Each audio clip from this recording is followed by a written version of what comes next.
Resep pasta fettuccine carbonara saat pergi ke Cina tapi nggak bawa saudara. Halo, assalamualaikum. Hari ini aku mau buat pasta fettuccine carbonara. Ini cara buatnya gampang banget. Yang pertama sekali kalian sediain ini pasta fettuccine, kemudian siapkan wajan, kemudian kalian tambahin air, kemudian tambahkan juga sedikit minyak biar nanti dia tidak lengket kemana-mana. Oke, ini setelah airnya mendidih, kalian langsung cemplung ini pasta fettuccine-nya ke dalam ini. Kemudian bisa langsung aja kalian belah menjadi dua lautan seperti ini dulu ya. Kemudian dia nggak kemana-mana keritingnya nanti. Setelah dia mengembang dan masak, jangan lupa ditiriskan. Selanjutnya aku juga mau potong bawang putihnya. Langsung aja kita cincang seperti ini ya, kira-kira 5 siung sudah cukup. Kemudian aku pakai 3 buah smoke beef. Langsung aja kita cincang halus. Oke, ini semua bahan sudah selesai. Selanjutnya kita mau menumis dulu. Siapkan wajan, kemudian kalian tuangkan sedikit minyak. Kalau minyaknya sudah panas, langsung aja kalian cemplungin pertama sekali bawang putih. Kemudian jangan lupa diaduk-aduk. Kita cemplungin untuk smoke beefnya. Kalau kalian juga punya bawang bombay juga lebih bagus ya. Oke, selanjutnya ini langsung aja kita cemplungin seperti ini. Kemudian jangan lupa diaduk. Selanjutnya kita cemplungin juga fettuccine-nya, langsung aja diaduk seperti ini ya. Kemudian lanjut aja kita tambahkan sedikit garam, kemudian kalian tambahkan 4 buah keju slice. Kalau kalian punya keju biasa juga boleh ya, tapi terbaiknya diparut dulu. Oke, selanjutnya kita tambahkan 250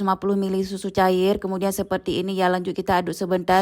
Kita tambahkan sedikit bubuk seledri biar dia tambah mantap. Kemudian kita tunggu hingga airnya menyusut dan kering. Kemudian siap disajikan. Nah, ini dia sudah matang, enak banget kan, dan cara buatnya gampang banget. Ayo dicobai resepnya. Salam saya.